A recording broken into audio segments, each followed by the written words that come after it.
questions and then one I thought of. So can you first just talk about what inspired Summerdale? Yes, absolutely. So I originally, hey all, first of all, I just have to say thank you for being here. I mean, you're really making fiction real. All of this came out of rejection. My first novel, Gaybash, which just turned 10, it took me 6 years to finish it because it kept getting rejected. Right? There's no place in the market. You don't belong, whatever. So 10 years ago, I just decided to become an indie author and reject their rejection. And over 10 years, I've partnered with Candyality and Lost Hours and Read and Run and just created my own way, and I wouldn't look back. So by the time I finished Gaybash, which is traditional fiction, it's set in Lakeview, but toward the end of the novel, there was a really suspenseful scene, and I loved writing suspense and keeping suspense. One of the reasons I love Alfred Hitchcock is because he's a master of suspense. So I thought maybe I can turn something into this. So afterward, because I was not locked into a contract, my IP is not owned by someone else in a book, so I was free to write whatever I want, not because the market was hot in this one genre, but because I was called to something through spirit. And it eventually became centered on addiction. But the narrative was coming across just a little bit judgy. Like, the kink in it was judged just a little, and I didn't like that. I wanted to write something that really focused on addiction and issues in the gay community we do not talk about, like racism and misogyny and substance abuse and body image, and it could bring that through the characters. But I didn't want to come across confrontational or judgmental. So I kept going back to the fun I had writing a very suspenseful scene and keeping that tension. And then I realized that if I centered all of that in a character and released it in horror, all of that would disappear, and it did. So horror, I love for the social commentary. There are so many things that you can do with it and that you can't really do with traditional fiction. Traditional fiction is great.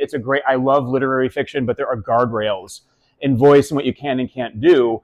Horror, y'all want to be taken on a journey. Like, you're given free reign. But when I was writing it also, to answer your question, I love, when Stephen King said, the monster you can imagine is scarier than the monster I can imagine. So I wanted to respect the intelligence of the reader, not over describe everything. Sometimes it's too much and there's nothing, and the reader can feel very suffocated because they're not immersing themselves in the world. And I wanted that wall to be very porous. So I wanted it to be kind of like, I want you to, this could be a couple of different things, to be kind of abstract. The house may or may not exist. We don't know yet. And for the main character, Mr. McGreevy, to be someone knowable. And as Allison, as you had said earlier, there's a lot of cruelty in this community, and there's a lot of cruelty in the lives of these characters, which helps kind of explain why they are how they are. And when the charismatic, kind landlord who always has time for you, who always is brewing, troubles are brewing, it always is, and he's just there, and he's really about the only character in some of these, people's lives that actually listens to them. Now, it's full of ulterior motives, but there's a sense of hospitality there. And one of the biggest compliments I got is that a reader is terrified of Mr. McGreevy, but really wants him to like him. And that's a pretty good balance. I didn't see work like this in the market. The narrative is different. I feel like if I had sent out a proposal for Summerdale, it would have been rejected because I would have been told, well, that's not how it's done. You're going to write it this way because this is what's selling. This is what's at the top of the list, so this is how you're going to have to change it.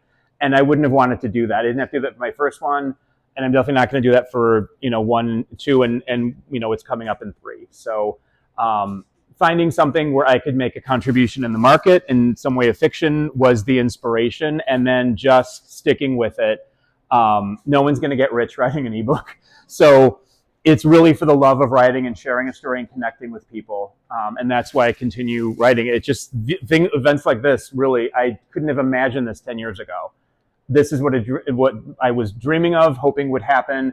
And I truly believe that if I had gotten that contract that I wanted so much, this wouldn't have happened. It wouldn't have. So for everyone has a book in them. You do. Whatever your book is, please pursue it because the world needs more art, not less, especially right now.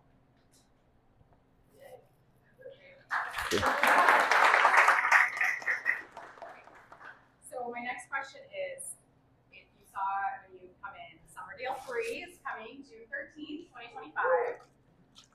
Allison and I, as we were putting the route together and talking through this morning, we were wondering, like, can you share, does Summerdale end on a hopeful note? Does it end on a tragic note, or do we just need to wait? So some readers absolutely hate these characters and want there to be comeuppance. So there will be some of that.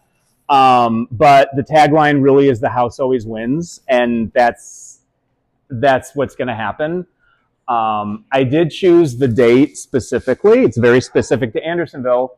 For the first time in as many years as the wonderful Andersonville Chamber of Commerce, and they are just tremendous in this neighborhood. What they do for this neighborhood, so much of it is unseen, invisible, but the small team at the Chamber is amazing.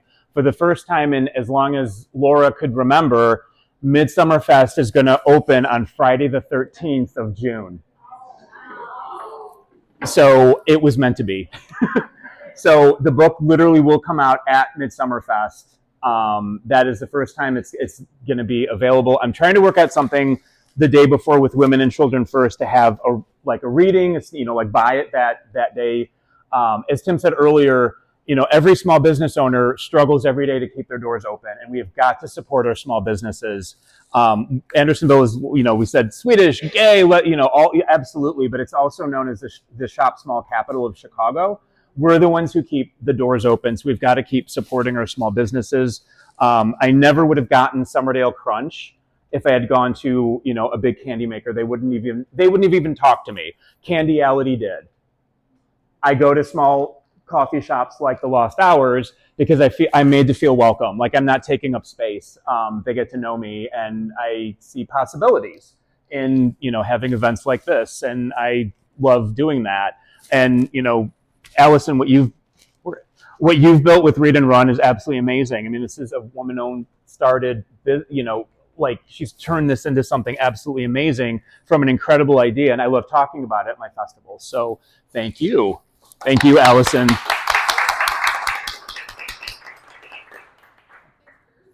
Absolutely. Okay, so this is my personal question, and then I'll open it up to the group. Clearly, I love my Summerdale Crunch. I already finished it. So can you talk about what inspired the flavors? How did they come to be? So that I'll give back to Candyality. So some of you who have been in Andersonville a while know that Candyality used to be on Clark Street. They were right across from Women and Children First on Farragut. Before the pandemic, during the pandemic, we lost a lot of wonderful small businesses. So that's when I reached out and said, hey, because as an indie, you're kind of naive, you're stupid, you walk into bookstores with your books and you say, hi, I'm a local author.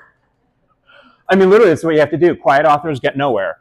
So you just have to develop your elevator speech, swallow your fear, not your pride, but your fear, go in there. And that's how I got into Unabridged. That's how I got into Women and Children First and Volumes and book sell. You just go in there and you will find that they're interested and they want to support local writers. So I walked right into Candyality, and I have a huge sugar tooth. I'm from a sweets family, Mexican on one side, Italian. I had no chance growing up. I mean, sweets is just.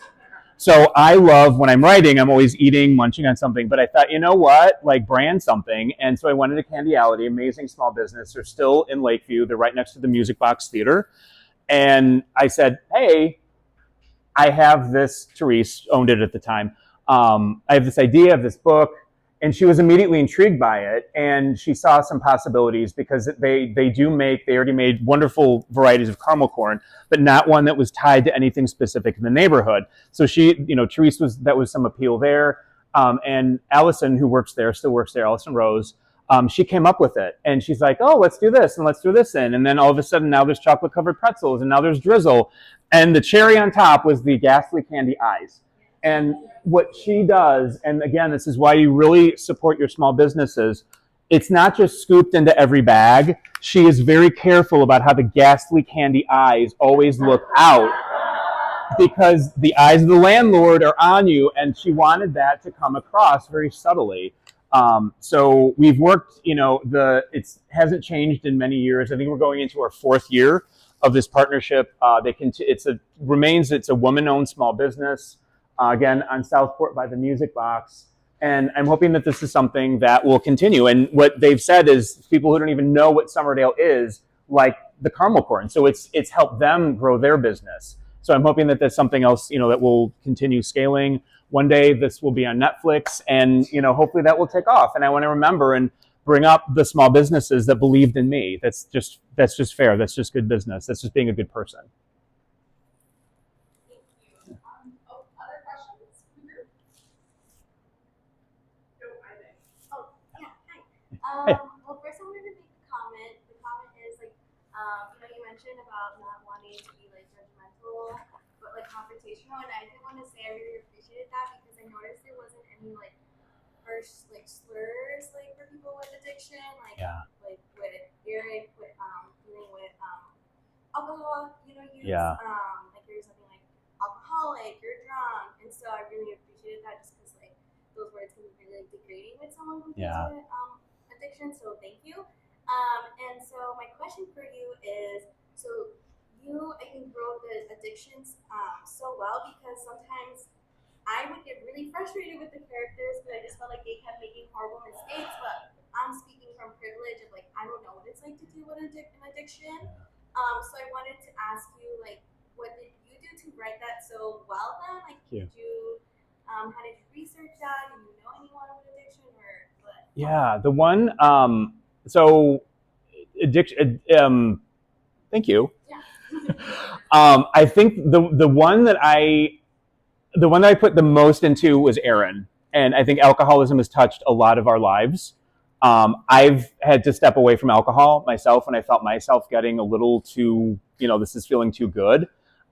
Pink's song "Sober," I think, just is absolutely brilliant. I think she's a brilliant songwriter, but that song is very poignant to me personally, because I understand her expression of feeling so good. Why do I feel this good sober? That it scares her. So and I also listen to music when I'm writing. But these are also things that we're not really talking about. When I'm at a festival and I mention the Read and Run, this event, as being a social, sober evening, as we're getting toward gay Christmas of Halloween, when the emphasis really is on drinking and partying, and all the bars, as we're getting into the weekend of next week, are going to be filled, and it's going to be binge drinking. Here we've got something sober, and I cannot tell you how many, their eyes just lit up, even if they couldn't come tonight, if they were visiting from out of town, that something like this exists, Allison, that you created something like this where people can meet. It's sober, it's social at the same time, and friendships are made here, and you see that, and you see people coming to your different events. We need more of this, and this is a kind of event that doesn't exist in Aaron's life, and that's sad. And I wanted to say that this is still someone who has worth. He's a little bit lost on his way. Eric, the other one that I did put extra attention to was Eric. And if we haven't felt like Eric diminished because of how we look, and feeling a pressure at some point in our lives to do what he has done, to take things and not question, just understand that they work magically. We know a lot of people, and especially in the community, when you say, "Oh, Pride is coming up, I need to get ready for Pride," we know what that means. It's all on appearance. It's not learning our history. It's not learning about the riot. It's not learning about how we got here. It's just about a party and how you look. That's kind of what I wanted to bring into Eric. So I wanted to say something, little pieces of the community I think are not so positive. And some, just to be that I've been complicit in some of that. I've been on the appearance side of things, more feeling like I need to, if I'm going to stand out in this community, I have to look a certain way. So I felt like Eric, and I wanted to kind of work through some of that.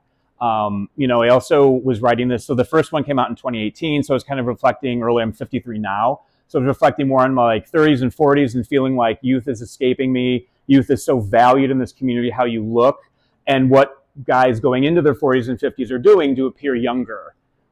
And that is something that McGreevy would latch onto as a hook to keep them in there.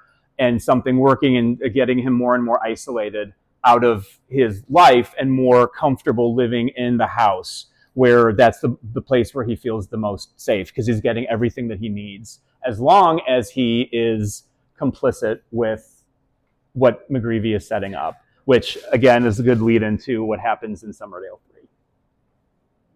Thank you. Okay, so Summerdale 2 was that absolutely wild Christmas party. So if you remember from the books, like, can you describe it in a few words for everybody? The New Year's Eve? Yeah, the New Year's Eve. What was it? It was New Year's Eve. It was New Year's Eve. Not Christmas. Yeah. There was snow. There was snow. There was naked men.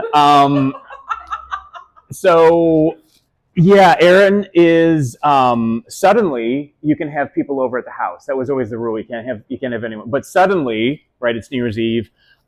It's the opportunity for Aaron to one up the competing A-list group and have a party and invite them over. So something rather traumatic happens that keeps him from attending the party. And that's when the tide starts to turn for him, is toward the end of the second book. It's one of the reasons why and just sidebar, I love being at festivals because I never know who's into horror. You just can't tell, which I think is absolutely amazing. But what is so heartbreaking for me is when a 14-year-old comes up to the table and I'm like, no, because it does deal, there is assault.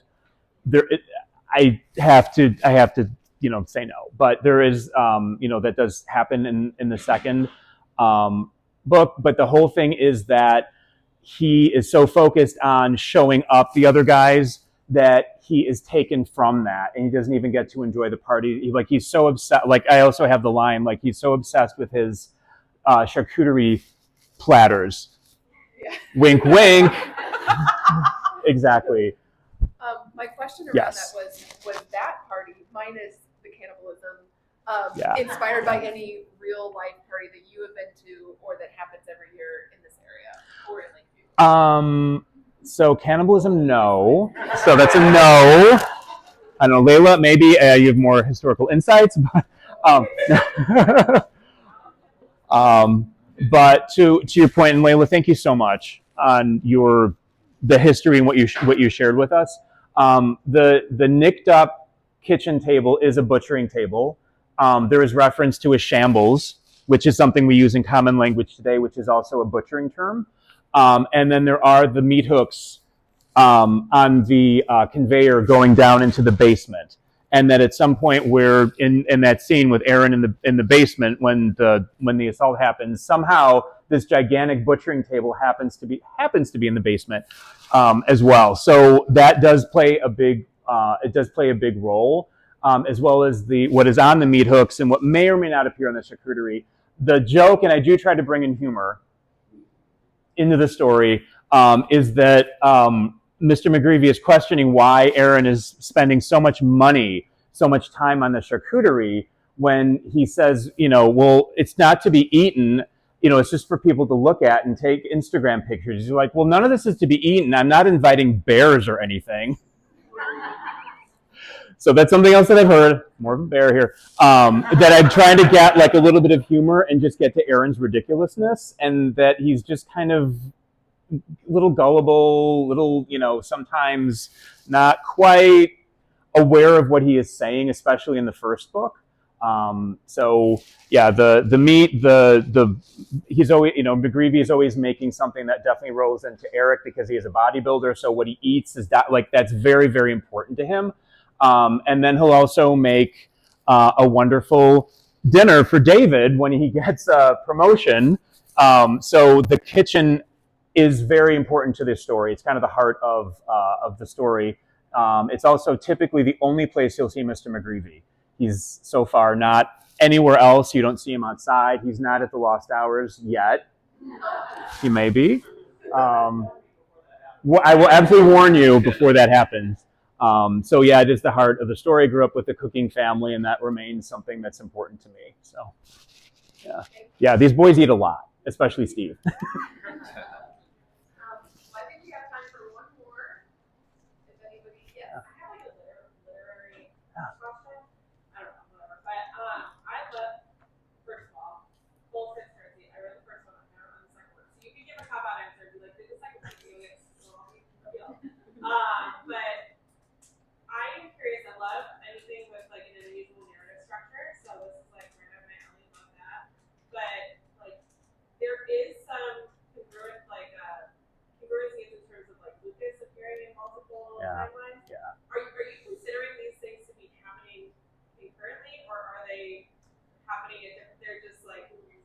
house, but experiencing it at the same time, or is it separate time? Like, separate time? Yes. Okay, great. Okay, next question. There is a warp in time. He does control awareness of time, so there is that thread. Lucas is actually a really interesting character. He was not in the original. He was not in my original outline. He redshirted. So I believe in backstory. I have backstory on all the characters. I have an outline. I actually see the end. I know the ending of every character before I knew the beginning, and I just have to work backward. And originally it wasn't a trilogy. It was just gonna be one. I'm like, whoa, I have more to say. So it wound up being a trilogy. But Lucas just kind of popped up like an annoying little brother, and he would not go away. Now I can't imagine the story without him. But sometimes when I'm writing, you're a plotter or a pantser. So plotter means you plot every point and you do not vary at all when you're writing your novel, and you see it through to the end. The pantser opens the laptop, fly by the seat of your pants, and what happens. And I'm honestly, it's a little bit of both. Like, I think you have to plot out, you have to do all the backstory, you have to do all the technical. But then once I meet the characters and they're talking to me, I'm the one being taken on the journey. And the narrative isn't really mine. I'm transcribing it. I'm the messenger of the characters. So I try not to put caps or limits. One thing that I love Roxane Gay. I think she's absolutely a brilliant writer, brilliant critic. She has something that she calls a folder named I Still Love You. I Still Love You is where she puts characters and stories and things that don't quite fit what's in her main work right now, and she drops it into the folder for future use. So you're not saying goodbye, you're not deleting. You're just putting them ahead because she still loves them, and I do, and I was inspired by that, so I have a I Still Love You folder, and I think every writer should have that because you're not disposing of these characters. It's not quite right? Like a kind of minor breaking up with someone, and it's not the right time. It's me, it's not you. Really. Yeah, so that's something that I'm doing. The other thing that I've worked, and I will always talk about the importance of counseling. In the first novel, a counselor in Gaybash, toward the end of the novel, a counselor plays a very, very important role for the character's emotional healing. So one thing that I have talked with my counselor is, why are these crazy characters coming through me? What does it say? Like, first of all, what does it say about me? I don't know. Like, how do I attract Aaron? It's just, it's weird. The other side of it, because it is horror, is why, like, what is their ulterior motive? Why are they assembling themselves in this story for me to transcribe into a book in an unusual narrative where the flow is a little bit different? The answer is I don't really know, but it's spirit. I'm receiving all the time dialogue. I do also have, also want to say I have a full-time job. I work for Northwestern, which keeps me extremely busy. I have no social life because I talk more with fictional characters. So it's great to be here. Unless I'm imagining this, I don't know. It's great to be here because I spend most of my non-working time with fictional characters, and I love them.